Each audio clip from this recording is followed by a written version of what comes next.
nós fizemos aí na primeira aula, o pastor Joaquim trouxe uma visão geral. Na segunda aula ele falou sobre as cores do tabernáculo, né, identificando as cores e o que elas representam, alguma coisa dos materiais. Depois nós conversamos sobre os números, né? A construção ela foi feita sob medida, né? Várias dimensões definidas, e há uma compreensão, né, da simbologia desses números que também apontam para a graça de Deus, para Jesus, como a gente viu. E a ideia hoje é a gente falar sobre as movimentações do tabernáculo, né? Afinal de contas ele era uma coisa imóvel, né? Ele era móvel, ele se mobilizava. E quando eu falo de movimentações, não só do próprio tabernáculo, mas tudo que acontecia nele, né? Então, na medida do possível, a gente vai abordar algumas ideias do que aconteceu com o tabernáculo, né? Com ele e dentro dele, fatos relacionados a ele, né? Ok? Então, essa é a ideia de hoje. Como nós estamos com problema no computador, na tela de televisão, né? Tem aqui só uma telazinha pequena para vocês estão mais perto poderem ver, mas só para lembrar, né? Aqui nós temos a tenda especificamente montada, né? Com um corte ali para a gente ver o interior dela. Tem a figura do sacerdote aqui, né? Para lembrar como é que eram as vestes, né? E os acessórios que ele tinha. Enfim, é sobre essa estrutura, né? Os movimentos dentro dela que a gente vai falar, né? Do altar, da bacia de bronze, né? A gente quer conversar sobre isso aqui e trazer alguma lembrança, né, que eu tenho certeza que vocês já sabem, né, já lembraram, já viram, coisas que aconteceu, né? Então vamos lembrar aqui e procurar trazer diante de cada movimentação aquilo que se aplica nas nossas vidas, como cristãos, como igreja, ok? Então é isso. Nós vamos falar, o primeiro movimento que eu quero trazer aqui é o que aconteceu antes de o tabernáculo ser construído. Houve uma mobilização, houve um mover que Deus chamou para acontecer. De que nós estamos falando? O que vem na sua mente aí? Uma ideia? Materiais para construção. Materiais, né? Deus falou com Moisés para construir, né? E Deus falou que precisava então dos recursos, né? Deus poderia pegar os recursos e fazer aparecer tudo, né? Poderia fazer ouro brotar da terra, prata, né? O cobre que misturou para fazer o bronze, né? Madeira, né? Madeira, árvores Deus poderia fazer as árvores Deus, né? Sobrenatural, Deus, nosso Deus é tremendo. Mas a gente encontra, na verdade, né, uma movimentação que é relacionada a essa figura aqui. Aqui nós temos uma ilustração de vários objetos sendo trazidos, né? Possivelmente esse aqui deve ser ou Arão ou Moisés, está com cara de Moisés, né? Mas vários objetos sendo trazidos na presença de todo aquele mover, né? A presença de Deus. Então, de onde vieram esses objetos? Do Egito. Do Egito, né? Deus intencionalmente permitiu o povo receber despojos do Egito, né? Olha, pede o que você quiser e eles vão te dar. E deu, né? E deu coisas preciosas, coisas raras, coisas caras, né? Então, ouro, prata, cobre, joias, né? Pedras preciosas, tudo isso foi trazido, peles de animais, né? Então essa é a primeira movimentação aqui que a gente encontra, que é a movimentação das ofertas, é a movimentação dos materiais para a construção. E o que é interessante para nós aqui, né, é que Deus ordenou, como a gente colocou ali, né, está escrito nesse texto aí de Êxodo 25, de 1 a 2, disse o Senhor a Moisés: diga aos israelitas que me tragam uma oferta, receba de todo aquele cujo coração o compelir a dar. Deus falou, tragam ofertas, mas Deus falou, eu não quero oferta de qualquer um, eu quero oferta de quem se sentir compelido, de quem voluntariamente resolver dar, né? E o que poderia compelir alguém? O que poderia fazer alguém se mover para trazer a oferta ali? O próprio Deus falando, né, o coração das pessoas, a própria pessoa consciente de como ela vivia antes e a nova vida que ela estava agora, né, com a realidade de ser livre, não é mais cativo do Egito, por gratidão, não é assim? E o que a gente encontra é que na construção do tabernáculo, em Êxodo 35, 21, diz assim: e todos os que estavam dispostos, cujo coração os impeliu a isso, trouxeram uma oferta ao Senhor para a obra na tenda do encontro, para todos os seus serviços e para as vestes sagradas. Então, 100% do povo de Israel contribuiu, a gente não sabe, né? Mas todo mundo que pôs o coração nisso foi lá, né, e deu o que podia dar, contribuiu de alguma forma, entregou, né, aquilo que entendeu que Deus colocou na mão, não para uso próprio, mas para investir nesse projeto de Deus, né? Quando ele coloca a oferta alçada, quer dizer, voluntária, levantada, né? Alçada para o alto. A oferta alçada né, apresentada diante de Deus, movida, né, e levantada. Ô pastor Juliano, eu entendo que a construção desse tabernáculo é um milagre muito grande, né? Porque a gente lê aqui que o teto eles colocaram pelo de cabra, para não chover lá dentro e tal. O telhado deles foi pelo de cabra. Ô gente, cobrir aquela extensão toda ali com pelo de cabra no deserto, eu fico pensando assim, como que tinha tantos animais no deserto, e no deserto não tem comida, né? Não tem.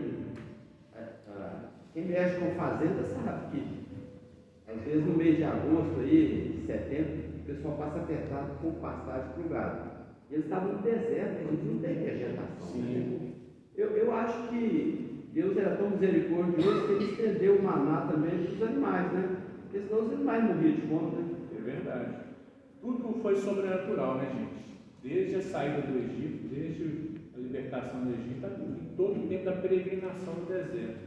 O tabernáculo ele só existe pelo sobrenatural de Deus mesmo, né? E a última camada que cobriu o tabernáculo não era o pelo de cabra, era de animais que possivelmente eram de animais marinhos, né? Mas enfim, de fato eram 4 camadas de cobertura, né? Então, além de animais terrestres, quadrúpedes, né? Peles de animais marinhos, quer dizer, eles despojaram o Egito de várias riquezas, né? Que Deus deu, né? Naturais, mas Deus usou de maneira sobrenatural também.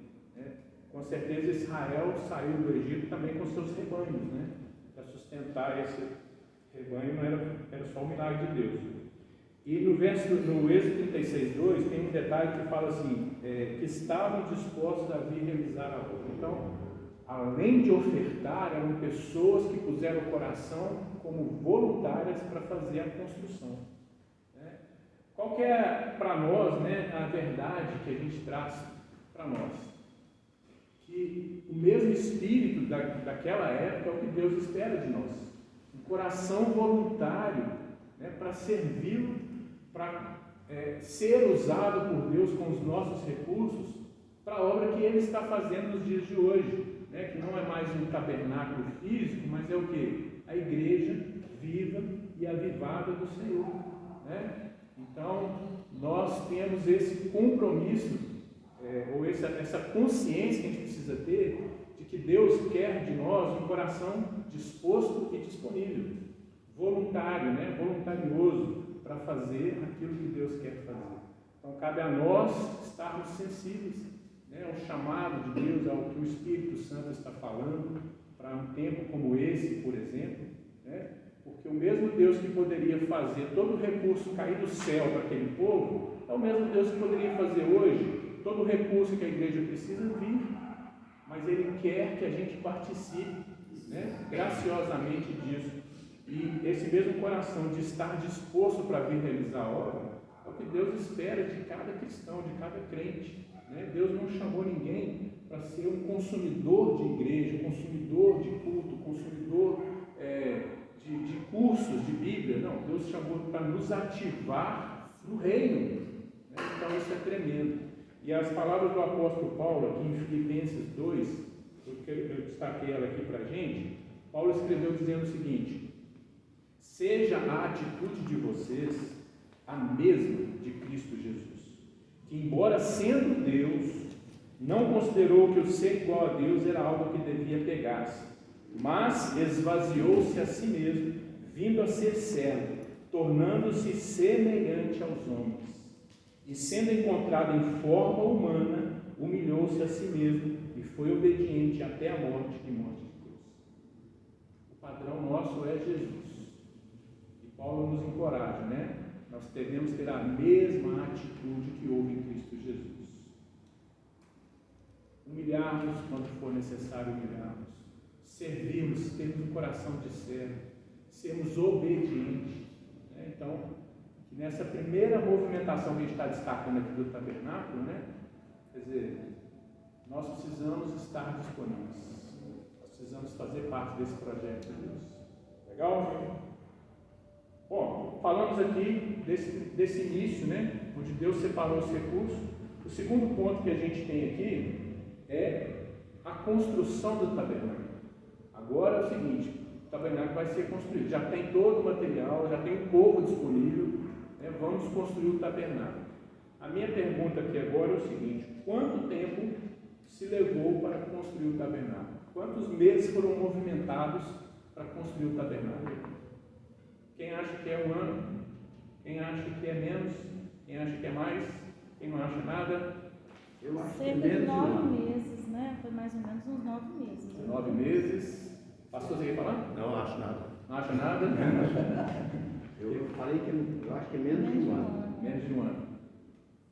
Muito bem. Se a gente olhar o que está escrito em Êxodo 19:1, a gente vai encontrar que 3 meses depois que houve a saída do Egito, eles chegaram naquilo que é o deserto do Sinai. Alguém achou aí? Pode ler para a gente. Isso, no terceiro mês da saída dos filhos de Israel da terra do Egito, no primeiro dia desse mês, vieram ao deserto do Sinai. Isso aí. Então, 3 meses depois da saída do Egito, eles chegaram no deserto do Sinai. Aí Deus falou com Moisés, Deus trouxe instruções para o povo, vários tipos de instruções, e Deus falou sobre construir o tabernáculo.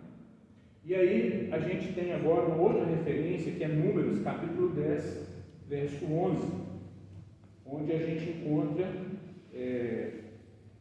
que é uma data até onde o povo permaneceu nesse deserto do Sinai. Alguém lê para a gente em Números 10, 11.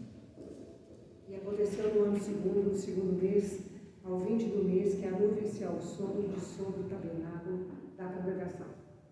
Isso aí. No ano segundo. Então, até o segundo ano, até o dia 20 do segundo mês, né, o povo de Israel permaneceu no deserto do Sinai.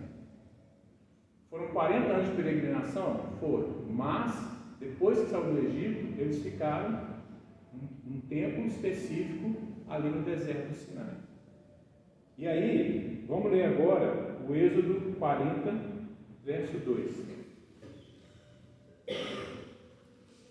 Êxodo 40, verso 2.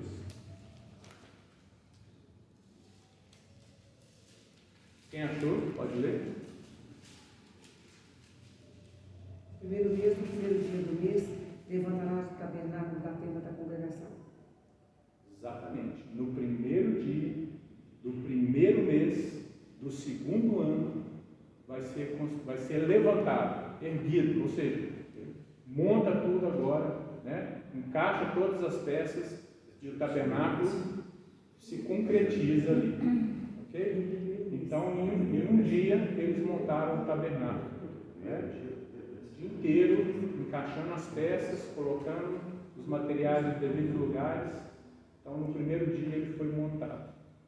Então, nós temos aí, queridos, entre os 3 meses após o Egito, que eles chegaram no deserto de Sinai, e o primeiro dia do primeiro mês do segundo ano que se montou, dá um total aí de 9 meses. 9 meses, então, é um período considerado que foi o gasto para o tabernáculo ganhar vida, se concretizar, né, ser armado. 9 meses nos fala de quê? Vida. De vida, de uma gestação, né, uma gestação humana, né, de uma vida humana, que é figura de quê? Da gestação de Jesus. Né? O Verbo se fez carne e tabernaculou entre nós. Jesus, ele foi concebido pelo Espírito Santo no ventre de Maria. E ele, 9 meses depois, ele cumpriu a sua gestação e nasceu. Né? Deus manifestado como homem no nosso meio. Não é assim? Então, por isso que se acredita também, né, alguns defendem que a data do nascimento de Jesus foi exatamente correspondente à data do tabernáculo, que para nós seria algo como se fosse ali entre março e abril, ou mais especificamente 15 dias antes da Páscoa, porque o primeiro dia do primeiro mês era o novo calendário que Deus estabeleceu para o povo de Israel quando saiu do Egito. 15 dias depois eles celebraram a Páscoa. A fuga deles do Egito foi no dia 15, exatamente no dia da Páscoa, né, onde o cordeiro ali, o sangue dele se viu, né, nos umbrais da porta. Então, queridos, essa é uma aplicação, né, para nossas vidas, né, que Deus ele fala, né, e continua falando por essa estrutura chamada tabernáculo, mas mais importante, né, o tabernáculo vivo. Agora ele nos envolve, né? Cabe a nós continuar vivendo, né, Jesus, glorificando a Jesus aí. Legal, Juliano. Você sabe se esse tabernáculo está guardado em algum lugar do mundo hoje? Não, tabernáculo não existe nada que se faça referência ao tabernáculo a não ser a Arca da Aliança, né?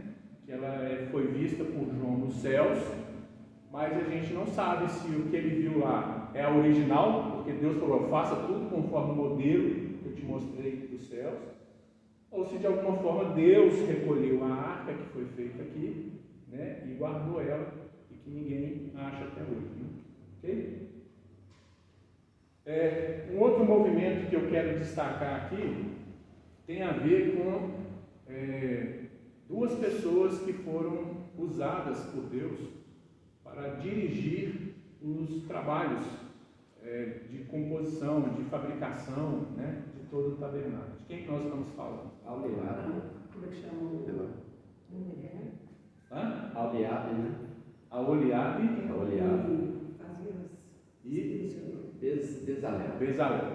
Bezalel e a Oliabe, né?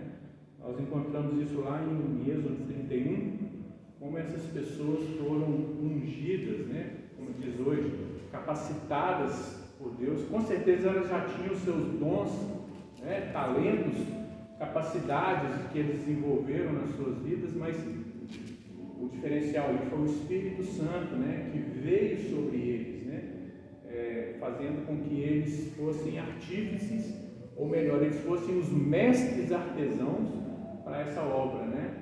A Bíblia fala que Deus os capacitou não só para executar, mas para ensinar outros a fazerem. Então eles foram mestres, né, em tudo que aconteceu ali no tabernáculo.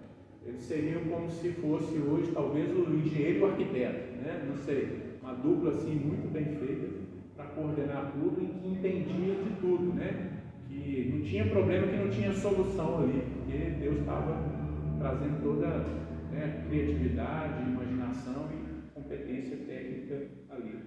E por que para nós é interessante falar dessa movimentação, né, envolvendo aqui esses dois homens, né? Essa ilustração mostra ali como se eles estivessem, né, construindo, trabalhando artesanalmente ali sobre a tampa do propiciatório, né, construindo ali esse lugar. Por que é interessante falar sobre esses dois homens, aquilo que Deus estava movimentando? Por causa do significado que os nomes deles, dos familiares com quem eles estavam ligados, tinham, que trazem para nós um entendimento, uma corroboração de quem Jesus é nesse tabernáculo, né? ou aponta para Jesus mais uma vez. O nome Bezalel, ele significa sombra de Deus, ou Deus é a minha proteção. Então, essas duas coisas estão relacionadas, né? Quem está à sombra de Deus, está sob a proteção de Deus. Então, a sombra de Deus, ou Deus, é a minha proteção. E ele era filho de Uri, que Uri significa luz, ou resplendor. Que, por sua vez, Uri era filho de Ur. E Ur nos fala o significado de nobre, ou de nobreza, né? Puro, ou considerado livre. São sentidos variados aqui, mas nobre, puro, livre. E por fim, todo essa família estava vinculada a qual tribo? A tribo de Judá. Nós sabemos que Judá é louvor. Então, a vida ou o chamado de Bezalel nos aponta para Cristo, porque Cristo veio como resplendor da glória de Deus, né? Cristo veio como alguém enviado por Deus, né? Sob a sombra de Deus, alguém ungido por Deus, não é assim? E ele veio com o seu ministério muito claro, né? Como se declara lá em Isaías, como ele declarou acerca de si, ele veio para libertar os cativos, né? Jesus veio como sendo o enviado de Deus para nós, e ele, né, veio para o louvor da glória de Deus, né? Então a gente vê essa movimentação específica de Deus através de Bezalel apontando para Cristo. Da mesma forma aconteceu com Aholiabe, porque o nome Aholiabe significa tabernáculo, significa tabernáculo ou tenda do meu pai. É muito específico, né, gente? Aholiabe, tabernáculo ou tenda do meu pai. Claramente aponta para Jesus, né? Claramente aponta para o Senhor.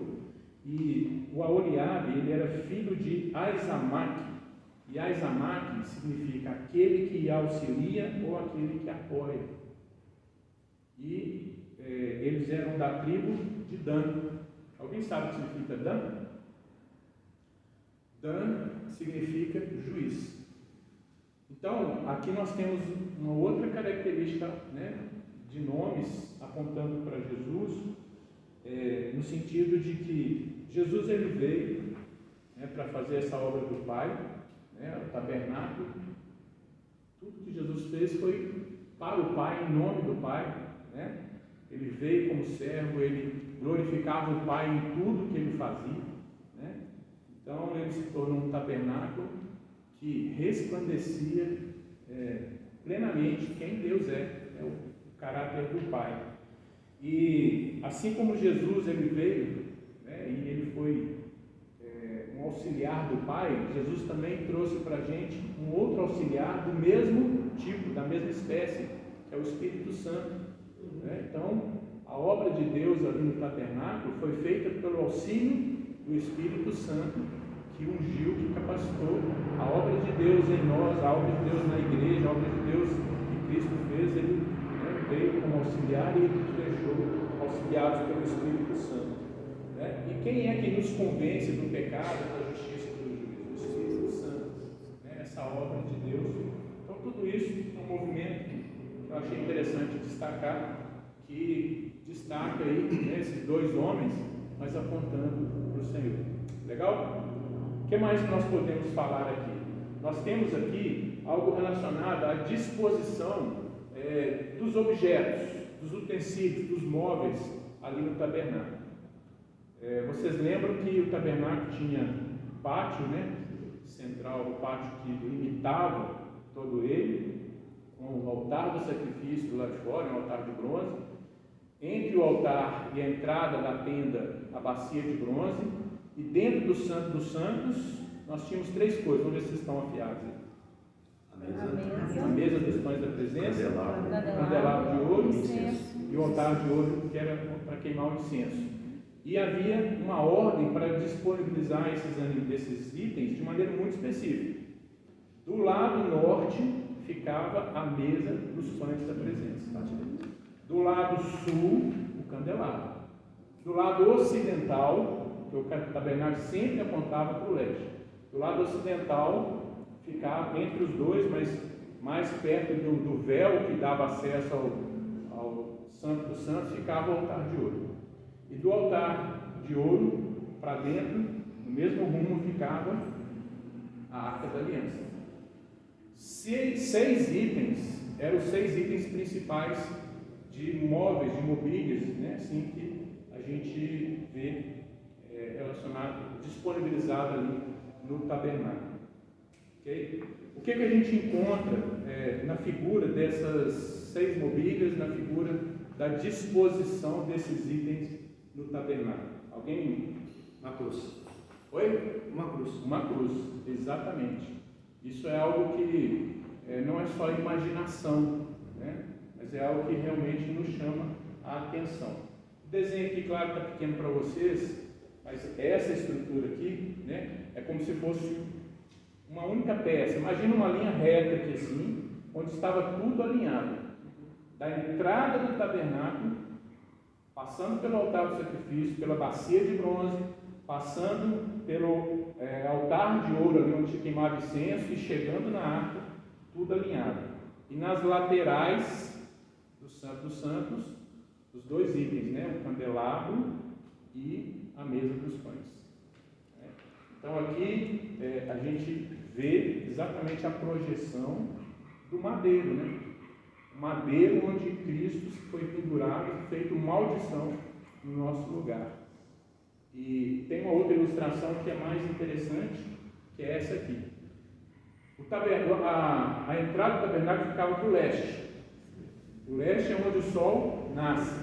Se tivéssemos uma cruz colocada na entrada do tabernáculo, onde o sol projetasse a sua sombra, nós teríamos essa visão, né? Uma visão de Deus colocando ali uma mensagem, né? O tabernáculo existe por causa da nossa redenção. O tabernáculo aponta para essa redenção perfeita, completa, única possível em Cristo Jesus. E a gente já falou um pouco de todos esses elementos, né? Como eles apontam para Cristo e tal, mas esse movimento aqui da disposição precisava ser rigorosamente observado. Ainda que aquelas pessoas talvez não tivessem essa atenção, e hoje nós temos, né? Isso é maravilhoso para a gente glorificar a Deus, né? Que, como Paulo fala, todas as coisas foram escritas para o nosso ensino, para o nosso conhecimento, nosso discipulado, né, gente? Então, ver que lá atrás Deus já estava apontando para Cristo, pelo menos para nós, deveria fazer a gente ficar mais firme ainda na fé. Porque se lá atrás não foi aleatório, quanto mais hoje, no tempo que nós estamos, né, nada Deus está permitindo aleatoriamente, mas Ele te colocou onde você deve estar para viver. Assim como Ele colocou ali às vezes lugares certos, não muda porque isso aqui tem um projeto, você está no projeto de Deus, né? Que a gente esteja no lugar certo para servir a Deus da maneira certa, com o coração certo e confiando nele. Legal? E aí nós temos também a movimentação do acampamento. O exército, né, de Israel, né, chamado exército de Israel, que era o povo de Deus, alistado ali, né, para servir a Deus. Uma multidão de gente que saiu do Egito, 12 tribos, e para eles caminharem no deserto, Deus falou: vocês não vão caminhar de qualquer jeito, vocês não vão andar de qualquer jeito, quero que vocês tenham uma disposição também, quero que vocês tenham uma ordem, quero que vocês tenham uma identidade, né? Quero que vocês representem algo enquanto caminham aqui, enquanto o tabernáculo caminha.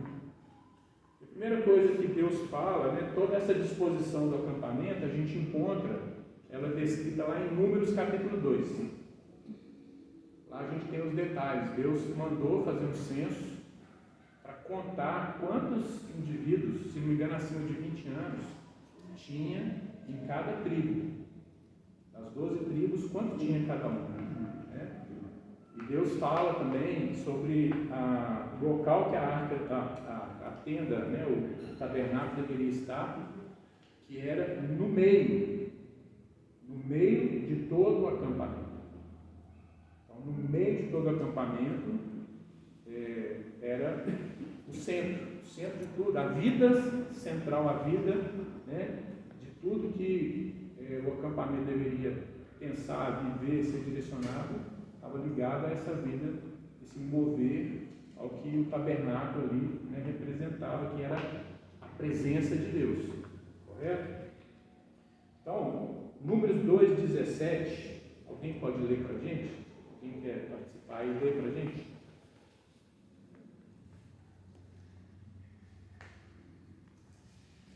Então, partirá a tenda da congregação com o arraial dos levitas no meio dos arraiais. Como se acamparem, assim marcharão, cada um no seu lugar, segundo os seus estandartes. Isso aí. Então Deus deixou muito claro, né, que o povo ia caminhar de uma maneira ordenada, específica.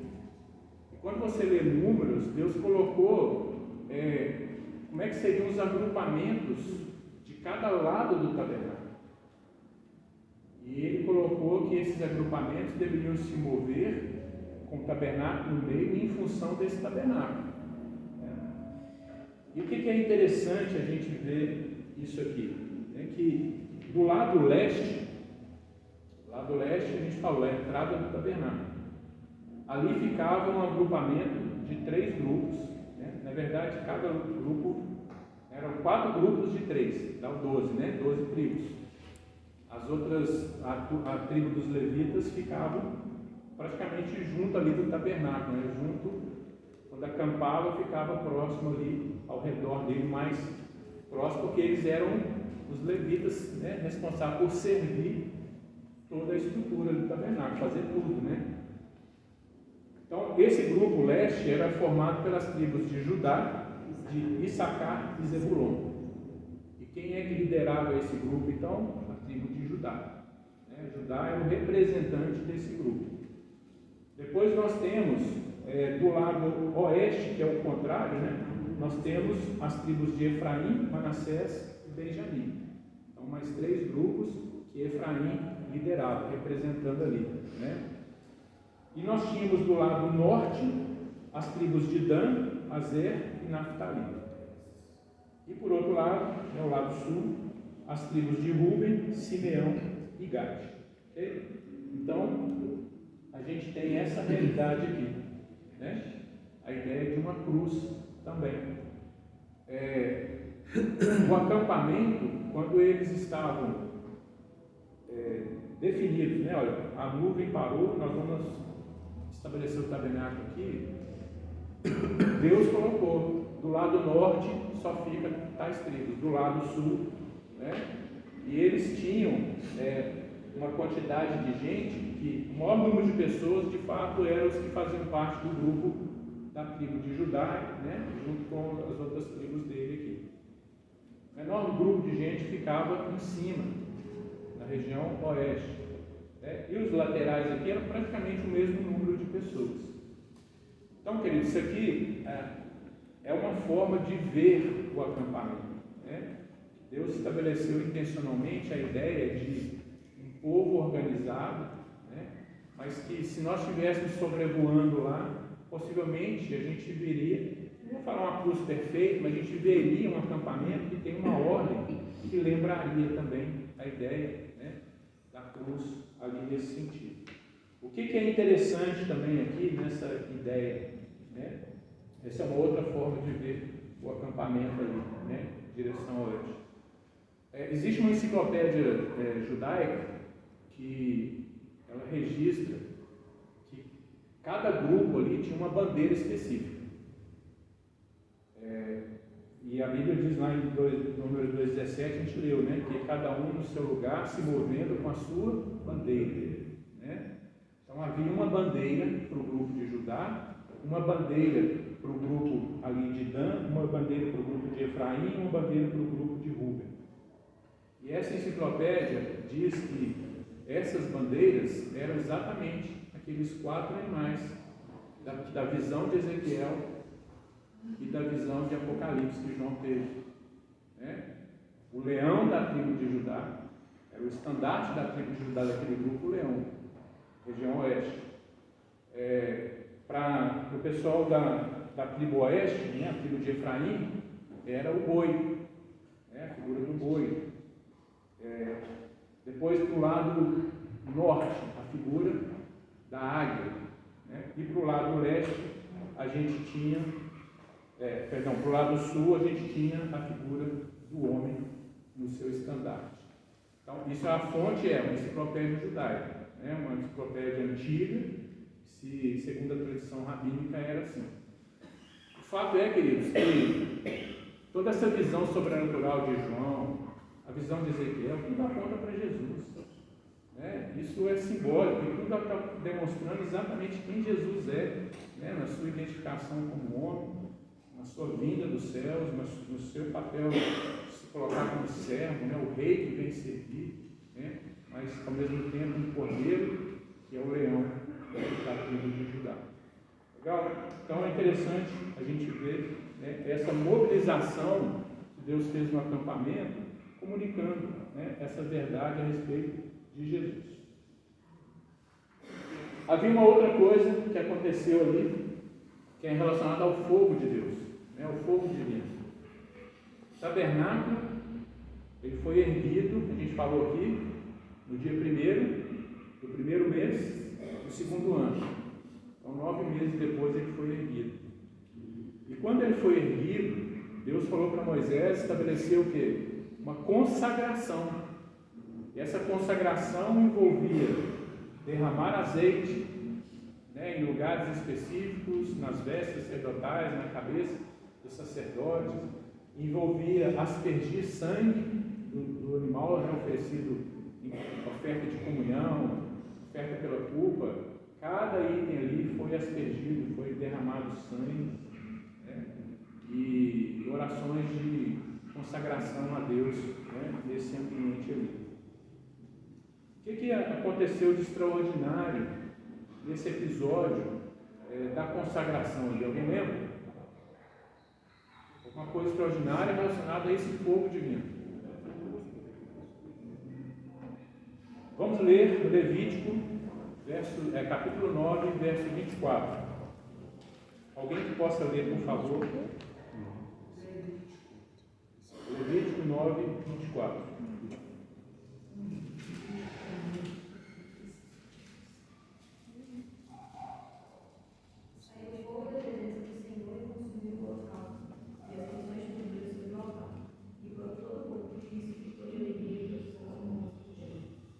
Saiu fogo da presença do Senhor. Né? Aquela nuvem de glória que estava sobre o acampamento, né?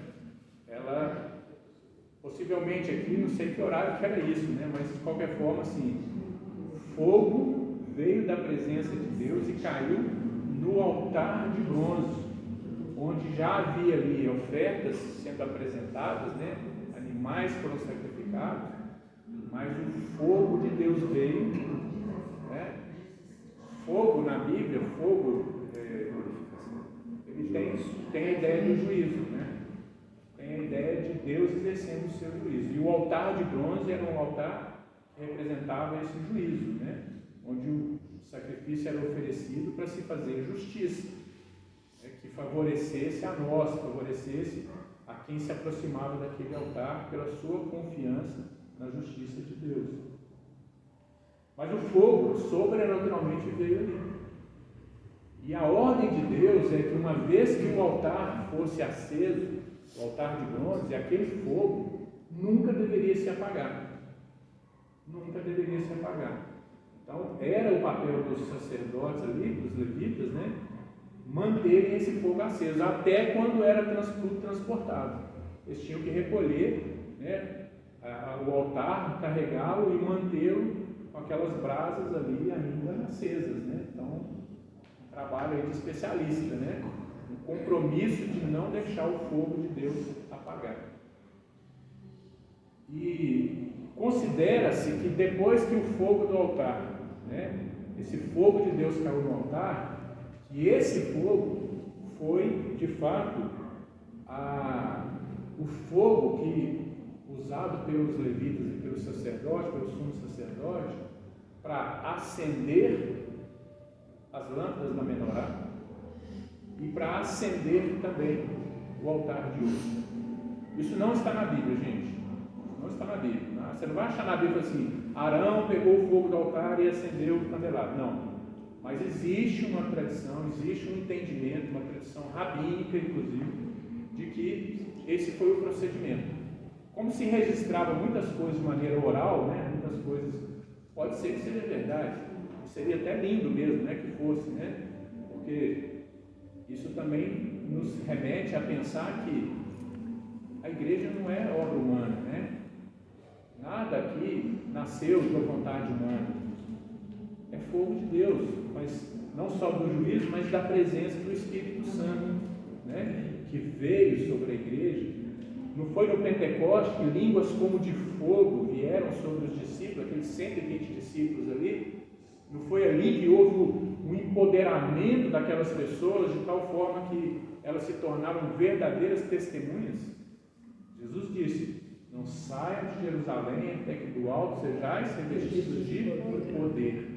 Então o fogo de fato é juízo, mas é poder de Deus, né? Trouxe ali a presença do Espírito Santo. Então essa realidade da movimentação do fogo divino, ela continua até hoje, né? E da mesma ordem que Deus deu para esse fogo não apagar, né? Nenhum de nós aqui vai extinguir, né? Tem condições de eliminar o Espírito de Deus, mas nós podemos endurecer o nosso coração de tal forma que a gente fica insensível ao Espírito de Deus, na verdade.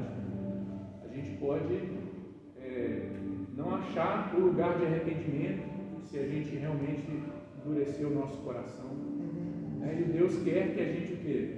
Não extinga. Paulo fala isso, né? Não extingai o Espírito Santo. É claro que ele está falando da pessoa, mas dessa relação com o Espírito Santo, dessa relação com a presença viva e ardente de Deus. Então a gente precisa, né, aplicar isso nas nossas vidas, né, esse fogo divino, que ele está aí na igreja, né? Nós podemos e devemos cultivar esse relacionamento com Deus, com o Espírito Santo. E por falar em fogo divino, né, isso aqui é uma ilustração, né, gente? Isso aqui, nada aqui representa fidelidade bíblica, mas é a imaginação do artista, né? E de fato está ali, né, um fogo que se apresentava como uma coluna de fogo, né, no arraial ali. Mas vamos falar da nuvem de glória, né? Está ligada a esse fogo. Quando o tabernáculo foi estabelecido, foi montado, esse é um movimento poderoso de Deus ali. A Bíblia relata lá qual é a referência aqui? Em Números 9, se você ler lá de Números 9, do verso 15 até o 23, vai falar do que aconteceu a respeito dessa nuvem ali, de como que era o procedimento dessa nuvem, né? A nuvem de glória, ela acompanhou o povo de Israel desde que eles saíram do Egito. Vocês lembram disso? Sim.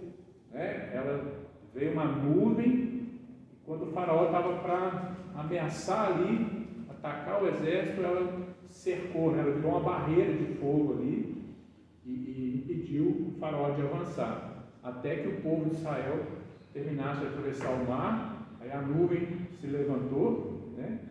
E durante a peregrinação do deserto ali, de dia ela era uma nuvem, de fato, ninguém sabe como ela era, né? Não tem registro, ninguém tirou foto, né? Ninguém sabe, mas a Bíblia fala que de dia ela oferecia sombra, e à noite ela oferecia calor, fogo, iluminação, luz, né? Então a Bíblia descreve como uma coluna de fogo durante a noite e uma nuvem durante o dia. Então, também aqui é uma representação artística, né? Um lado nuvem, o outro lado coluna de fogo, né? Então, não sabemos exatamente, né, o que acontece aí. O que aconteceu na inauguração do tabernáculo, na consagração do tabernáculo? Então, a Bíblia descreve que essa nuvem que pairava sobre o acampamento, ela desceu no lugar santo, né, no santo dos santos, né, no lugar santíssimo. Ela inundou, né, digamos assim, ela preencheu aquele espaço lá com a nuvem de glória, né? E era ali sobre a tampa do propiciatório que Deus falava audivelmente, né? Com o sumo sacerdote, com Moisés. Era ali o lugar que Deus estabeleceu. De fato, assim, olha, Deus passou a habitar ali, representado por essa nuvem de glória, né? Então, esse movimento é poderoso. Esse movimento fez com que aquela estrutura não fosse só humana, não fosse só obra humana, mas fosse de fato Deus, né, trazendo vida, graça, misericórdia, justiça, trazendo ali a sua presença. Né? E a Bíblia fala que quando a nuvem veio, né, todos também caíram impactados ali, né, por essa glória, por essa presença, né, esse evento extraordinário. Essa nuvem voltou lá no templo de Salomão, quando ele terminou de construir o templo. Fala que é a nuvem, né? O povo teve até que afastar, porque não conseguia ficar. Exatamente. Essa nuvem de glória permaneceu no tabernáculo durante a sua peregrinação no deserto. Né? E aí, depois, eles entraram na terra prometida. Depois, o tabernáculo, né, ele passou por um processo que a arca foi parar nas mãos dos filisteus. E depois de alguns anos, Salomão construiu o templo. E na consagração do templo, né, essa nuvem de glória veio. Né, novamente a nuvem de glória veio. E depois, o que aconteceu com o templo de Salomão? Foi destruído. Né? E onde se manifestou, né, a glória de Deus? Houve o segundo templo, né, mas a nuvem de glória não veio depois. Onde que a glória se manifestou? Onde que essa nuvem de glória se manifestou depois? No Filho. No Filho. Em que ocasião se manifestou no Filho? Terceiro filho amado. Em que ocasião, mais especificamente? Transfiguração. Oi? Transfiguração. Transfiguração. Terceiro filho. No monte da transfiguração, né, Jesus subiu e ele passou a, né, ter as suas vestes brancas, né, com uma luz esplendorosa, né, quem Jesus é realmente na sua divindade. Junto com ele, Elias e Moisés, seus discípulos ali, Pedro, João e Tiago, né? E a Bíblia descreve que a nuvem veio, né, e a palavra de Deus testificou ali sobre Jesus. Então, mais uma vez, né, essa nuvem de glória estava reservada para manifestar no Filho, né? E do Filho para quem? Para a igreja, né? Então, nós, assim como o acampamento de Israel se movia em função da nuvem, porque em Números ele descreve que se a nuvem levantava o acampamento também se preparava para marchar, para seguir em frente, né? E o tabernáculo era de alguma forma transportado. Se a nuvem pousava de novo, significava que era o lugar que eles deveriam permanecer. E isso acontecia, às vezes demorando dias, às vezes de um dia para o outro, às vezes de dia, às vezes de noite, né? Era segundo direções de Deus. Então essas verdades, né, são importantes para nós. A igreja não vai se mover conforme a vontade humana. A igreja, né, ela não pode ser forçada a viver o humano. A igreja tem que ter direção de Deus, né? Nós, como igreja, como corpo de Cristo, devemos depender de Deus, confiar, né, que a rota que Ele está nos levando, que mesmo em tempos de angústia, de perseguição, é ali que Deus quer que a gente passe. É ali que Ele quer que a gente, né, viva e confie em alguma situação. Às vezes é na escassez, mas é ali que Deus quer, né, que a gente viva experiências extraordinárias com Ele. Foi no deserto, na peregrinação com o tabernáculo, que o povo mais ouviu Deus, que o povo mais viu Deus, que o povo mais viu a presença de Deus e os milagres de Deus, né? Então, resta confiar, né? Foram 40 anos de milagre, né? 40 anos de Maná milagre. todo dia, de manhã, né? Maná todo dia, né? Codornizes que vinham, Chinelos que não estragavam. roupas que não envelheciam, chinelos, né? Alguns dizem que as roupas cresciam junto, né, com as crianças. Pode ser imaginação, mas, né, para Deus nada é impossível, né? Mas enfim, nós vemos aqui que essa nuvem, né, que hoje veio sobre o Filho, está na igreja, né? Nós precisamos continuar ouvindo o Senhor da igreja, o cabeça da igreja, né? Confiando nele. Vamos lá, nosso tempo está esgotado. Uma última pergunta aqui. O que aconteceu, já que a gente falou aqui do tabernáculo, né, depois dos 40 anos, o que aconteceu com o tabernáculo quando eles entraram na Terra Prometida? Atravessou o rio com eles. Atravessou o Rio Jordão, entraram, e onde, em que lugar o tabernáculo foi estabelecido? Judá. Hã? Não. Não. Com a tribo de Judá. Não. Foi um local específico. Nós encontramos lá em Josué, no capítulo 18, verso 1. Alguém pode ler? A casa de Judá. Toda a congregação dos filhos de Israel se ajuntou em Siló, e ali armaram a tenda da congregação, depois que a terra foi sujeita diante deles. Então, o tabernáculo, a tenda da congregação, depois que eles entraram, guerrearam, conquistaram, né, terras ali, eles montaram o tabernáculo nesse lugar chamado Siló. Siló é uma região, uma cidade que existia na época, no local da época, que ficava próximo de Betel, que também é muito perto de Jerusalém. Então, ali Deus permitiu estabelecer o tabernáculo. Siló é não só um lugar, mas referência a uma pessoa. Quem é? Alguém lembra? A profecia que Jacó deu para Judá.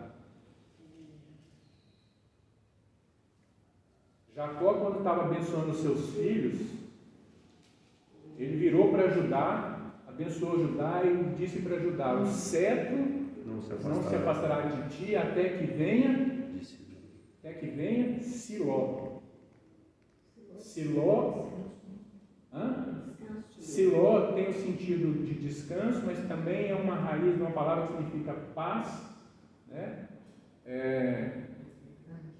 Até que venha Siló. E quem é Siló? A não ser Jesus.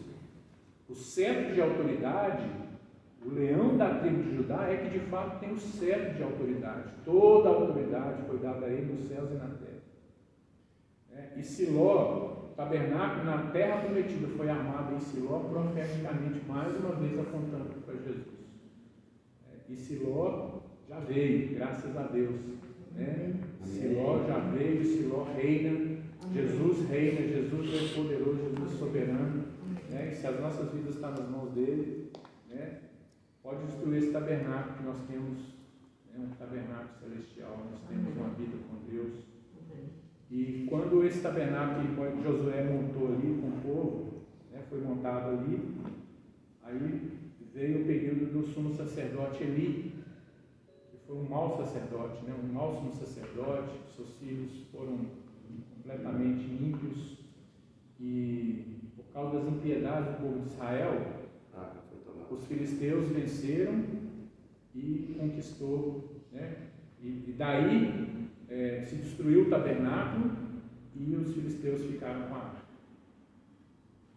E a arca ficou com os filisteus muito tempo, até que Davi veio e resgatou aquela arca, construiu uma tenda para ela. Então a tenda, né, o tabernáculo de Davi, deu sequência ao tabernáculo de Moisés, porém não da mesma espécie, não da mesma forma, porque era muito mais simples, né? Era a arca, basicamente, e o serviço sacerdotal tinha, né, Davi estabeleceu alguns serviços sacerdotais ali depois, mas de uma maneira um pouco diferente do que foi dado a Moisés. Enfim, queridos, esse foi o nosso curso. Está gravado, né? Às vezes o áudio pode não ficar 100%, mas eu agradeço aí a participação de todos, né? Em meu nome, em nome do pastor Joaquim, e que a gente possa viver essa realidade do tabernáculo, né? No temor de Deus, adorando aquele que realmente é digno de toda honra e toda glória, que é o Senhor, autor e consumador da nossa fé. Amém? Amém.